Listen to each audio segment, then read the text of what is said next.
el ambientalismo y el libre mercado. Buenas tardes, ¿cómo están? Voy a hablar de algo muy interesante. Es la conservación del medio ambiente.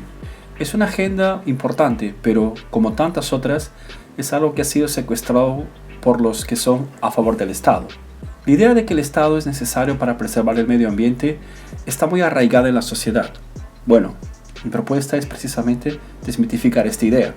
Hoy en día, todo lo que tenemos que hacer es empezar a leer las noticias que nos enfrentamos a varios problemas ambientales preocupantes, como el agotamiento de los recursos naturales, la contaminación, la extinción de especies, el cambio climático mundial y las presiones derivadas del alto crecimiento de la población. Exagerados o no, estas cuestiones reflejan preocupaciones legítimas por nuestro bienestar y de las personas que nos importan.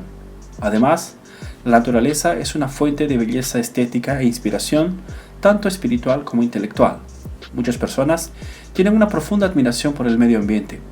Podemos percibir esto en el arte, en la religión y en las tradiciones de las diferentes culturas, como así también en actividades populares como el trekking, el ciclismo, la escalada, la jardinería, la pesca, entre otras.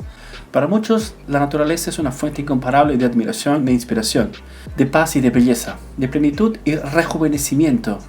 Esta necesidad de contacto con la naturaleza está impresa en nuestros cerebros. Difícilmente seríamos felices sin ella. En última instancia, las preocupaciones legítimas con los problemas ambientales implican conflictos sobre los recursos naturales, para los cuales debemos buscar soluciones. Normalmente, los intentos de solución se imponen de forma coercitiva, de arriba hacia abajo, a través de la agresión del Estado. La población ruega a los políticos que hagan algo, piden que eso o aquello se prohíba, exigen que el mundo sea como ellos quieren que sea. Pero al pedir la interferencia del Estado, están incrementando los conflictos y haciéndolos imposibles de resolver. De hecho, las soluciones a esos conflictos relacionados con las cuestiones ambientales son a través de la ética, el respeto a la propiedad privada y el libre mercado. Cuando hablamos de este tema a otras audiencias, tenemos de pasar la mayor parte del tiempo explicando lo obvio, es decir, que está mal agredir o amenazar con agresión a personas pacíficas. Afortunadamente, en el caso de ustedes, creo no necesitar insistir en esto y puedo ir directo al grano, así que vamos. Como proveedor de recursos vitales para nuestra supervivencia, el medio ambiente ha sido una fuente de preocupación constante para la humanidad. Desde que surgió nuestra especie, ya hemos empezado a reflexionar sobre el eventual agotamiento de los recursos naturales a nuestra disposición. Hoy en día, no es raro que la gente se queje incesantemente de que producimos en exceso, que consumimos demasiado, que devastamos extensas áreas, que extinguimos especies, que contaminamos el aire, la tierra y el mar. En resumen, que estamos destruyendo el planeta y que todo esto debe parar inmediatamente antes de que sea demasiado tarde. Objetivamente hablando, lo que la gente está diciendo cuando dice en un tono alarmante que la humanidad está destruyendo el planeta es que la acción humana está generando cambios que no les gustan y, como ves, eso es solo una opinión que no les da derecho a amenazar a ciudadanos pacíficos clamando por el uso del aparato coercitivo del Estado. Entonces, ¿cómo podemos conciliar las demandas ambientales, muchas veces legítimas, con el derecho inalienable de un ciudadano pacífico a no ser agredido o amenazado de agresión? Muchos utilizan un enfoque empírico, es decir, observan las consecuencias de las acciones, tratan de medir los resultados, ponen en equilibrio lo que consideran bueno o malo y deciden de manera utilitaria lo que creen que es mejor. Para ello, suelen reunir datos, utilizan números e interpretan estadísticas. En casos como estos, hay una frase popularizada por Mark Twain bastante pertinente. Hay 3 tipos de mentiras: mentiras, malditas mentiras y estadísticas. Esto se debe a que las estadísticas se utilizan a menudo para justificar argumentos débiles. Lo entendemos bien hoy en día en el caso del fraude. Sin embargo, mejor que pensar empíricamente, eligiendo e interpretando los datos de la manera que más nos convenga, es pensar en el futuro, es decir, a priori. Esta visión a priori es la propuesta del libertarianismo. Debemos ignorar estos datos y centrarnos en la lógica de la materia. Debemos entender que cualquier solución propuesta no puede perjudicar lo que por deducción lógica es necesario para la coexistencia pacífica y permanente entre las personas. Por lo tanto, los ejemplos deben considerarse únicamente como corroboraciones de lo que lógicamente puede deducirse a priori. Entonces, nosotros como libertarios no debemos prometer soluciones a todos los problemas ambientales. Dejemos esas promesas para los políticos. Solo debemos decir que cualquier solución a los problemas ambientales que tenemos o tendremos en el futuro no pueden incluir la agresión o la amenaza de agresión contra personas pacíficas. Además, debemos decir que esta posible solución se probará dentro del libre mercado, con su mecanismo de corrección de errores intrínsecos. Si los problemas ambientales han formado parte de nuestras preocupaciones desde que aparecimos por primera vez en la Tierra, y si los recursos naturales son esenciales para nuestra supervivencia y bienestar, entonces obviamente hay demandas de bienes y servicios proporcionados por el medio ambiente. Por lo tanto, nos corresponde a nosotros canalizar estas demandas para que podamos utilizar los recursos naturales de manera racional. Una vez más, la única forma posible de hacerlo es a través de la ética de la propiedad privada. Sin embargo, hoy en día estos recursos naturales están casi siempre socializados con todos los problemas que ello conlleva. Entre la gente es casi unánime que los recursos naturales no deben pertenecer a nadie en particular, sino a toda la sociedad. Dicen, el medio ambiente no es una mercancía, el agua es de todos. Nadie puede ser dueño de los bosques. Bueno, y si no pertenecen a nadie, no hay ningún incentivo para que se conserven. Por lo contrario, el incentivo será que se consuman hasta el agotamiento. La idea de que los recursos naturales no pueden ser mercancías es la principal razón por la que se agotan. Veamos un ejemplo. En el pasado era muy común que los edificios tuvieran un medidor de agua colectivo. En este caso, se socializó el consumo del agua de un edificio y se midió el volumen del agua consumida por todos. Se midió este volumen por el número de departamentos y se cobró a cada uno el promedio. Por lo tanto, no servía de nada ahorrar agua, porque si tu vecino la desperdiciaba, también tú la pagarías. Así que no habría ningún incentivo para que las personas ahorrasen este recurso. Al contrario, el incentivo era para que se gaste al máximo, ya que los vecinos también tendrían que asumir estos costos. Este hidrómetro socializado fue la fuente de innumerables conflictos y peleas. ¿Cuál era la única solución posible? Esto mismo, individualizar el consumo del agua. Eso se está haciendo y se están construyendo hidrómetros separados para cada departamento, lo que racionaliza el consumo del agua y hace que cada familia pague exactamente lo que gasta, ni más ni menos. Obsérvese que la socialización de un recurso natural, en este caso el agua, no funciona ni siquiera en una situación extremadamente simple, como un solo edificio y con la participación de pocas personas. Ahora, imagínense este problema en una escala mundial. Terrible, ¿no? Lo que vimos en este ejemplo del consumo socializado del agua en los edificios fue lo que se conoció como la tragedia del agua común. En situaciones como esta, el incentivo de cada persona es utilizar un recurso sin preocupación por las consecuencias a largo plazo, lo que lleva a su consumo excesivo, o a la falta de inversión para proporcionarlo y en última instancia a su agotamiento. Esta expresión, la tragedia de los bienes comunes, fue popularizada por el biólogo llamado Garrett Hardin, quien publicó un artículo con este título en la revista Science en 1968. En el artículo Hardin citó el ejemplo del ganado de los pastos. Cuando el pasto era privado, el agricultor limitaba su uso de manera que el rebaño siempre tuviera plantas para alimentarse. Ya cuando el pasto se compartía con otros agricultores, se utilizaba en exceso, porque si el rebaño de un agricultor no consumía pronto las plantas, los rebaños de los otros agricultores lo harían, por lo que los pastos se agotaban rápidamente. Lo que se aplica para el consumo del agua y en el edificio o en las plantas o en pastos sirve para recursos naturales. Esta idea arraigada en la mente de la gran mayoría de las personas de que los recursos deben ser socializados nos hace caer inevitablemente en la tragedia de los bienes comunes y eventualmente a tener conflictos insolubles relacionados con estos recursos. Lamentablemente, casi todas las medidas que se adoptan hoy en día para evitar los problemas ambientales exigen más del mismo veneno que los causa. Exigen más intervención del Estado y aún más el poder de los políticos para decidir de manera coercitiva y centralizada cómo se consumirán los bienes naturales y cómo se prestarán servicios ambientales. No hay la más mínima posibilidad de que esto funcione. Estas medidas no solo son poco éticas, lo que en sí mismo es suficiente para ser rechazadas sumariamente, sino que también son poco económicas porque conducen a una asignación irracional de recursos. La intervención del Estado en la economía conduce a un empobrecimiento generalizado que dificulta o incluso imposibilita la conservación del medio ambiente. Los que tienen dificultades financieras no pueden permitir preocuparse por cuestiones ambientales.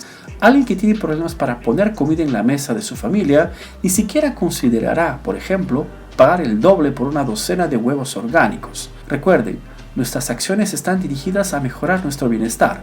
Solo cuando se cumplan nuestras demandas más básicas nos preocuparemos por los demás. El sistema de precios en un libre mercado nos permitirá cuantificar la importancia de la cuestión ambiental en relación a las otras demandas. Por lo tanto, otro problema provocado por la intervención del Estado es la distorsión del sistema de precios, que hace imposible que sepamos exactamente cuáles son las preferencias subjetivas de los individuos.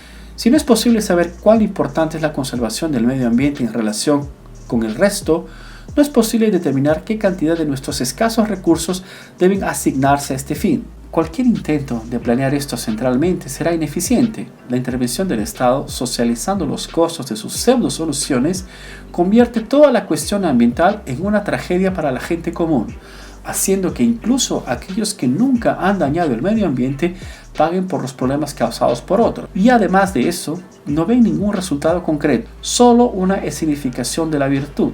Al Estado le importa un bledo el medio ambiente. Para los políticos, el ambientalismo es simplemente una excelente excusa para ganar votos, cobrar más impuestos de la población, aumentar el control social y beneficiar a este pequeño grupo de aristócratas al cual pertenece. Así, algo tan importante como la conservación del medio ambiente se convierte en una herramienta de propaganda, adoctrinamiento y control. La interferencia del Estado politiza la cuestión ambiental, dividiendo a las personas y haciéndolas fácilmente manipulables. La creencia de que los bienes naturales y los servicios ambientales deben ser públicos cobra un alto precio. Para ilustrar los desastrosos efectos de la intervención estatal, utilizaré como ejemplo el Mar de Aral, que es bastante emblemático. El Mar de Aral está situado en Asia Central, entre Kazajistán meridional y Uzbekistán septentrional. Se abastece principalmente de los ríos Amu Daria y Sirdaria. Hasta 1960 era el cuarto lago de agua salada más grande del mundo, con unos 68 kilómetros cuadrados de superficie, mayor que muchas ciudades y países europeos. En ese momento, la región formaba parte de la Unión Soviética y estaba sujeta a la planificación central del gobierno socialista de Moscú. Mises ya había advertido 4 décadas antes que en el socialismo el cálculo económico es imposible, lo que conduce necesariamente a una asignación irracional de los recursos, incluyendo los recursos naturales. Y obviamente, esto no falló. A finales de los años 50, los burócratas del gobierno de Nikita Khrushchev decidieron estimular la agricultura, cultivando especialmente el algodón alrededor del lago. Para regar las plantaciones, construyeron canales que desviaban agua de los principales ríos que alimentaban al lago. De toda esta agua desviada, entre 1 y 3/4 partes según la época, se perdió por infiltración y evaporación. A partir de 1960, sin sus principales fuentes de agua, el lago empezó a secar. Además, sin el agua dulce de los ríos que lo abastecían, su salinidad empezó a aumentar. En 50 años, el nivel de agua bajó más de 20 metros, el área disminuyó al 20% de lo que era antes, el volumen de agua se redujo al 10% del original y la salinidad aumentó más de 12 veces. El lago, en retroceso, también cambió el clima local, reduciendo las precipitaciones en casi 60%. Así, el secado del lago fue acompañada por la desertificación que redujo la cubierta vegetal en un 40%. Sin la protección de la vegetación, la frecuencia de las tormentas de arena aumentó enormemente. Gracias a la salinización, la desertificación y la erosión, se perdieron 6 millones de hectáreas de tierra cultivable. Para compensar la disminución del volumen de agua y la calidad del suelo, se utilizaron plaguicidas en las plantaciones de algodón, lo que provocó un problema de contaminación. La ictiofauna del lago fue brutalmente impactada. La industria pesquera, que en su apogeo empleaba a 40.000 personas y que era responsable por una sexta parte de todo el pescado consumido en la Unión Soviética, se derrumbó. Todo ello repercutió en la población local, que hasta el día de hoy tiene una baja esperanza de vida y una alta tasa de mortalidad infantil. No es casualidad que la tragedia del Mar de Aral haya sido considerada el peor desastre ambiental de la historia. Este relato es solo uno de los varios casos de intervenciones que pensaron que sabían lo que era mejor para la sociedad y utilizaron los fusiles del Estado para imponer agresivamente sus políticas. En mayor o en menor grado, todas las políticas públicas son así. El socialismo, al violar nuestro derecho natural a la autopropiedad, hace que los recursos naturales sean necesariamente infrautilizados o sobreutilizados. Además, crea conflictos insolubles y se alimenta de ellos para aumentar el grado de control social. La escritora Andy Rand escribió una vez: Podemos ignorar la realidad, pero no podemos ignorar las consecuencias de ignorar la realidad. En el caso del medio ambiente, aunque ignoremos que los recursos naturales son escasos, tratándolos como derechos y buscando su socialización, la realidad llamará a nuestra puerta. Caeremos en la tragedia de los bienes comunes. Habrá un incentivo para el agotamiento de estos recursos y surgirán diversos conflictos, cuyos ganadores serán siempre determinados por la fuerza. Por lo tanto, si realmente queremos resolver estos problemas, la solución es el libre mercado. Es privatizar los recursos naturales. En primer lugar, la privatización de estos recursos es la única solución ética. La ética de la propiedad privada puede deducirse lógicamente y es universal. Es válida para cualquiera, en cualquier lugar y en cualquier momento. Como tal, previene los conflictos, protege a los más débiles y nos da una base legal clara para castigar a los que no la respetan y para restituir a los que son desrespetados. Siguiendo esta ética, un recurso natural será de quien primero se apropie de él o de quien lo reciba de otros a través de un intercambio voluntario. Una vez privatizados, los recursos naturales pueden comercializarse en un libre mercado, cuyos precios, ahora libres de distorsiones estatales, reflejan fielmente las preferencias subjetivas de las personas. Tenemos varias demandas de las cuales la protección del medio ambiente es solo una. Hoy en día, dada la interferencia económica del Estado, no tenemos forma de saber la posición exacta de la protección del medio ambiente dentro de esta lista de necesidades. Solo el sistema de precios en un libre mercado nos permite medir la importancia de las cuestiones ambientales en relación a las otras demandas. Déjenme contarles otra historia, por cierto muy ilustrativa. En la década de 1840, una plaga destruyó los cultivos de papas en el norte de Europa, lo que provocó una gran hambruna. Millones de personas quedaron desnutridas, muchas de ellas murieron y muchas se vieron obligadas a emigrar, lo que provocó un gran descenso en la población. La disminución de la oferta de este bien natural provocó un aumento del precio no solo de la papa en sí, sino también de otros alimentos. Esta es simplemente la ley de la oferta y la demanda, algo de lo que no podemos escapar. Una vez más, llenos de buenas intenciones, los trabajadores de la justicia social podrán gritar: ¡qué absurdo! Estos agricultores eran capitalistas malvados, la población está muriendo, están subiendo los precios. El gobierno debería haber intervenido y controlarlo todo. Bueno, si el gobierno hubiera intervenido, el problema solo habría empeorado. Un control de precios habría tenido dos consecuencias negativas. El precio artificialmente bajo de los alimentos habría llevado, en primer lugar, a un agotamiento casi inmediato de todos los pequeños stocks que habría y, en segundo lugar, a la ausencia de incentivos para que los empresarios tratasen de normalizar esta oferta. A medida de que las cosas fueron tomando su curso, los altos precios de los alimentos hicieron que algunas personas arriesgaran su propio capital y tiempo con la esperanza de que más adelante pudieran obtener más beneficios, ofreciendo aquellos bienes tan raros y buscados. Una de esas personas fue el agrónomo inglés John Bennett Lawes, quien en esta misma década, en 1840, desarrolló el superfosfato y puso en marcha la industria de los fertilizantes químicos, lo que provocó un aumento brutal en la producción agrícola y fue fundamental para la solución de la crisis. Entonces, vean que lo que salvó a los europeos no fueron las buenas intenciones de nadie, sino el deseo de lucro de empresarios como Lawes. Y ese es el papel fundamental de los empresarios. En una economía de libre mercado, se anticipan y tratan de ofrecer lo que creen que es deseado. Coordinando el uso de los recursos, incluidos los recursos naturales, los consumidores, a su vez, responden comprando o no lo que se les ofrece. Gracias al sistema de precios, las ganancias y las pérdidas indican si los recursos deben ser reasignados y cómo esto debe ser hecho. Dado que nuestros limitados recursos pueden ser reasignados o asignados de infinitas maneras, tenemos que hacer elección, sacrificando algunos de nuestros deseos por otros. ¿Cuál es la conclusión inescapable de esto? Es que en un libre mercado, la cantidad de naturaleza a preservar será exactamente la que la población en su conjunto considere necesaria. Sin embargo, todos podemos participar en la economía del mercado, animando pacíficamente a otros a mejorar este escenario que consideramos insuficiente. Esto no es mejor que abogar porque los políticos roben al pueblo con la esperanza de que milagrosamente hagan lo que se espera de ellos. Pero ¿qué pasa si una empresa desperdicia recursos naturales?, preguntarán los inquietos justicieros ambientales. A ver, en un entorno de libre mercado no hay barreras de entrada.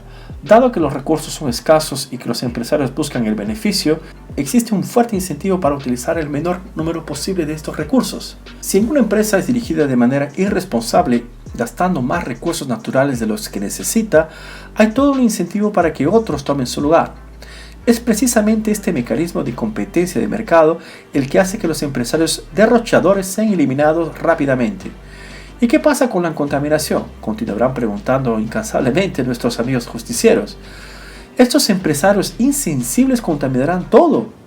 ¿Pero será así realmente? ¿Has intentado alguna vez tirar la basura en el patio de tu vecino? Probablemente no. Pero sabes que si lo haces, tu vecino no aceptará pasivamente esta suciedad. Quien es el dueño realmente cuida, dice el dicho. Y aquí es lo mismo. Si los ríos, lagos y bosques y similares son privados, nadie dejará que su propiedad sea contaminada por la basura de otras personas. Y si eso ocurre, el propietario buscará sin duda alguna indemnización y un castigo a través de los tribunales. Y, por supuesto, estos tribunales también serán privados. Si el sistema judicial estatal no puede funcionar porque es un monopolio coercitivo y positivista, los tribunales privados voluntarios y naturales tendrán los incentivos adecuados para producir una justicia barata y de calidad. En este sistema de justicia, los costos de los daños causados por agresiones o catástrofes ambientales serán asumidos por quienes realmente los causaron y no por los contribuyentes. Del mismo modo, las reparaciones e indemnizaciones irán directamente a los que sufrieron el daño y no al bolsillo de los gobiernos. El economista español Jesús Huerta de Soto lo resumió bien. La mejor manera de preservar la naturaleza es extender la creatividad de los emprendedores y los principios de libre mercado a todos los recursos naturales, lo que requiere su completa privatización y una correcta definición y defensa de los derechos de propiedad. Sin estos derechos, nos dice Huerta, el cálculo económico se hace imposible, se impide la correcta asignación de recursos a las soluciones de las demandas, a sus solicitudes y se fomenta todo tipo de comportamiento irresponsable que conduce el agotamiento y destrucción injustificable de diversos recursos naturales.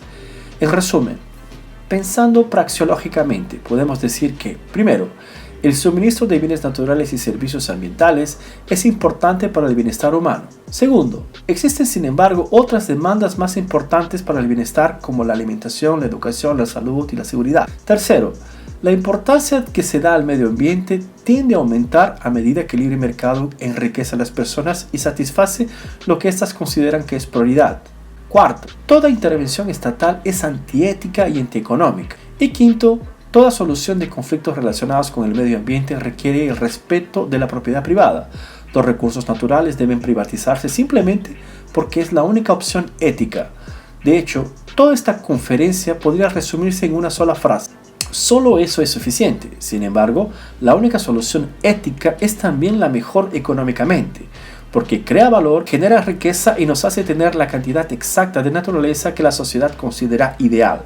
Así que si quieren escenificar la virtud, dar poder a los políticos y agredir a ciudadanos pacíficos, entonces defiendan esas políticas públicas que prometan conservar el medio ambiente. Ahora, si realmente quieren conservar el medio ambiente, olvídense de todo eso y defiendan con uñas y dientes la privatización de la naturaleza. Estimados, muchas gracias por su atención.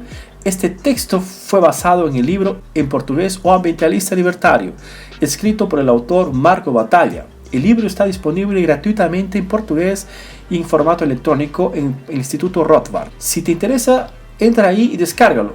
Hasta la próxima. Nos vemos.